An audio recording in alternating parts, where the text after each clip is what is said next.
Good morning everyone. Welcome back to our online class again. In the last class, we have completed our third lesson of civics, that was political parties.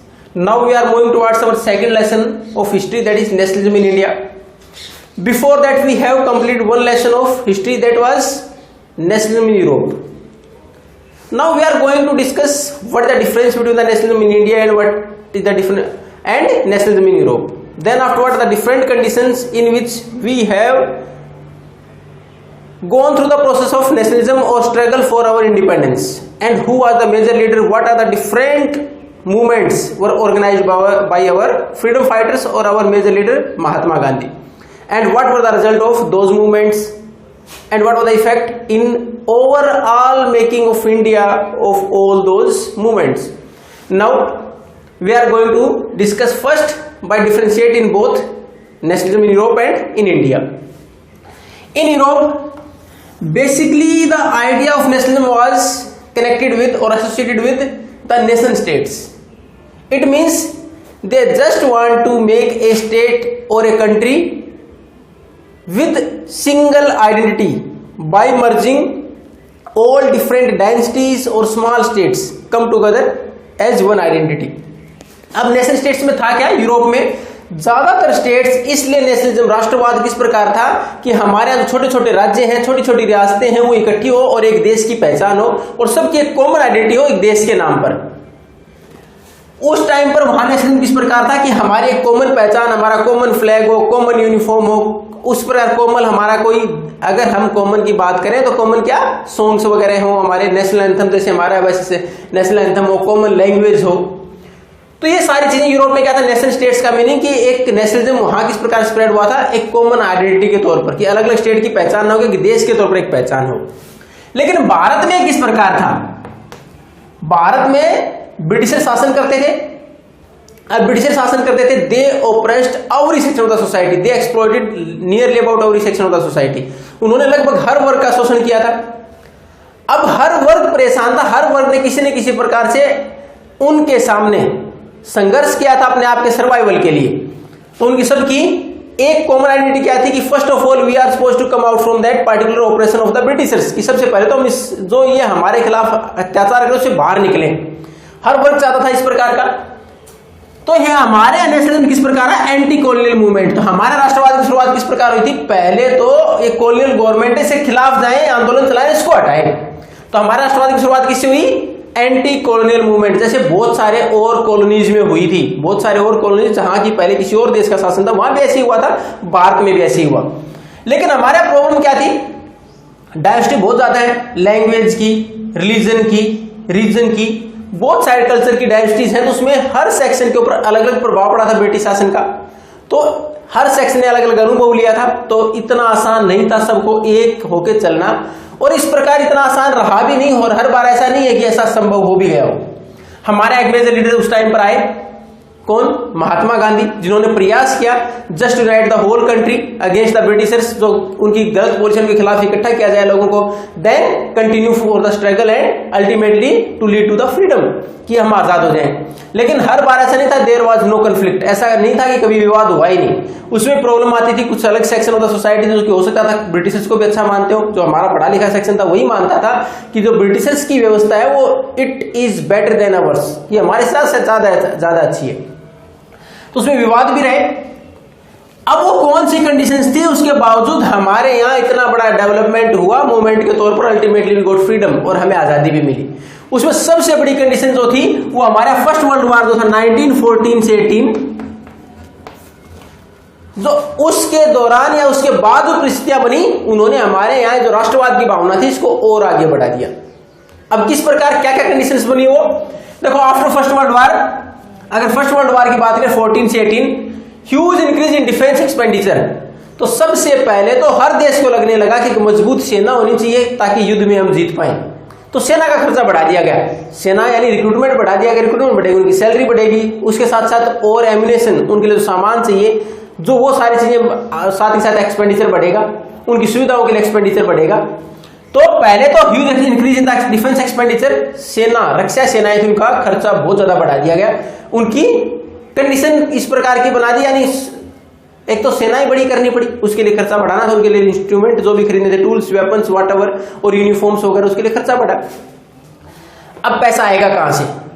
हमारे अगर घर पर भी जरूरत, हम पहला काम क्या करते, किसी उधार ले लें, तो वो तरीका था, या तो किसी दूसरे देश से लोन लिया जाए, या फिर देश के अंदर टैक्स बढ़ाए जाए। तो एक साथ इतने ज्यादा टैक्स बढ़ाने पॉसिबल कई बार नहीं होता, तो इसलिए लोन ले।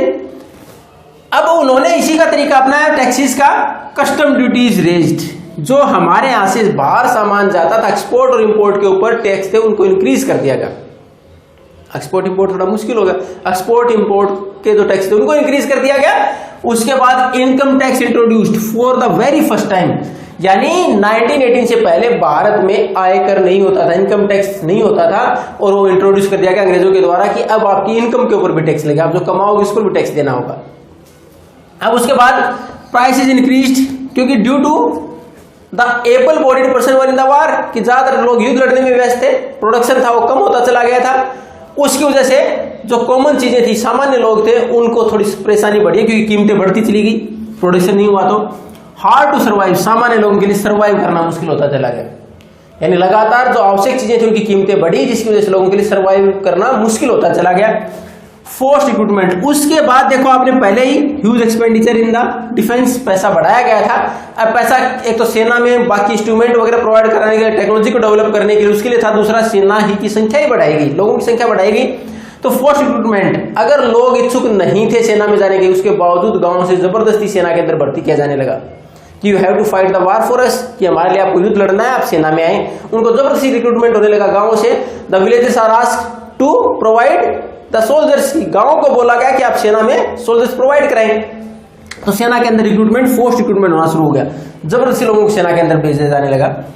अब उसके बाद देखो 1998, 1918 और 1919, और उसके बाद 1920 और 21 में, आज से 100 साल पहले की बात होगी, क्रॉप्स फेल्ड, किसी भी कारणवश वेदर कंडीशंस कुछ ऐसी रही होंगी कि फसलें बर्बाद होगी, यानी उतना प्रोडक्शन नहीं हुआ जितना होना चाहिए था।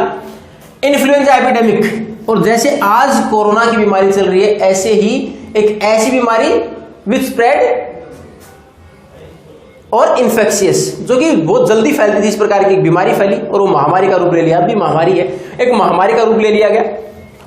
अब उसका परिणाम क्या निकला? एक तो फसलें बर्बाद हुई, खाने के लिए अनाज नहीं रहा भूख से, और दूसरा, भूख से मरने का मतलब एक वर्ड आपने 9th में पढ़ा था, फेमिन, अकाल। अकाल कब होता है? ऐसा नहीं कि हमारे यहाँ अगर ड्रोट, सूखा पड़ जाए तो अकाल हो जाएगा, ऐसा कोई जरूरी नहीं है। बाढ़ आ गई तो अकाल हो जाएगा। अकाल कब होगा? उस ड्रोट और फ्लड को ढंग से हमारे यहाँ अगर अकोमोडेट करने का प्रयास नहीं किया गया, उसके दौरान जो परेशानी है उसको हमारी सरकार एड्रेस नहीं करती है, यानी खाना वगैरह प्रोवाइड नहीं कराया और भूख से लोग मरते हैं, तब अकाल है। तो यहाँ पे कंडीशन ऐसी बनी, फसलें बर्बाद हो गई थी, उसके बाद खाने के लिए शॉर्टेज हुई अनाज की, लोग मरने लगे, फेमिन। एपिडेमिक, बीमारी की वजह से काफी संख्या में लोग मारे गए। तो ये कंडीशन क्या बनी कि धीरे धीरे काफी लोग मारे गए, लाखों लोग मारे गए। और हमारे सेंसस हर 10 साल में होती है। 1921 में जो सेंसस हुई थी, 1921 में जो सेंसस हुई, तो उसमें देखा गया 12 to 13 मिलियन, यानी लगभग 1.25 करोड़ लोग। 1 मिलियन में 10 लाख, 12 में 1,20,000, तो लगभग नहीं, इसमें 1,20,00,000, लगभग 1.25 करोड़ लोग गायब हो गए। यानी पहले 1911 में जो सेंसस हुई थी और 1921 में जो सेंसस हुई, इसमें डिफरेंस कितना आया? हमेशा हमारे पॉपुलेशन बढ़ती है। अगर भारत की कंडीशन देखें तो हर साल पॉपुलेशन बढ़ती है, लेकिन यहां देखो 1921 में जब हमारे यहाँ सेंसस हुई, जनगणना हुई, तो लगभग 1.25 करोड़ लोग गायब हो गए। गायब होने का मतलब खत्म हो गए, मर गए। तो ये कंडीशन थी जिन्होंने अल्टीमेटली ब्रिटिश गवर्नमेंट के खिलाफ हमारे एक माहौल बनाया। लोगों को लग रहा था कि फर्स्ट वर्ल्ड वॉर के बाद ब्रिटिश गवर्नमेंट, कॉलोनियल गवर्नमेंट हमारे लिए कुछ करेगी, लेकिन ऐसा कुछ भी नहीं हुआ, जिसकी वजह से हमारे यहाँ और ज्यादा इनके खिलाफ विरोध हुआ और ultimately the movement for freedom और struggle for freedom, and now one of our major leader of freedom struggle came in front of us, that was Mahatma Gandhi. तो ये थे हमारे यहाँ कि किस प्रकार हमारे नेशनलिज्म की शुरुआत हुई। ये एंटी कॉलोनियल मूवमेंट था, और बहुत बार बोर्ड में 5 नंबर में आता है क्वेश्चन कि how the Indian struggle for freedom was anti colonial movement और how the struggle against the britishers increase in India और टुक प्लेस इन इंडिया, कि हमारा किस प्रकार आंदोलन हुआ, किस प्रकार ये एंटी कॉलोनियल मूवमेंट कहलाया, क्योंकि हमारे परिस्थितियां ऐसी बनी कॉलोनियल गवर्नमेंट के दौरान जिसकी वजह से लोगों को संघर्ष करना पड़ा। और वो कौन कौन सा था, देखो कंडीशन इस प्रकार की थी। What were the condition after first world war, एक क्वेश्चन ये भी बन सकता है, what were the condition after first world war which increase the nationalism in India, Bharat राष्ट्रवाद को बढ़ावा दे, ऐसी कौन सी कंडीशन थी, देखो परेशान थे लोग उसकी वजह से हो गया। तो क्वेश्चन किसी प्रकार से भी आ सकता है कि how it was anti colonial movement, Indian struggle movement was anti colonial movement. दूसरा, of what were the condition after first world war which increase the national sentiments in India. तो इस प्रकार 5 नंबर में बहुत बार क्वेश्चन आता है और ये पॉइंट्स आपके अलग अलग है, आपको उसी में मेंशन करने होते हैं। तो ये हमारे कंडीशंस जिसकी वजह से हमारा नेशनल स्ट्रगल है और नेशनलिज्म है भारत में, इसकी एक शुरुआत हुई। और in the next class we are going to continue with the movements organised by Mahatma Gandhi. If you have any doubt then you can ask. Thank you and have a nice day.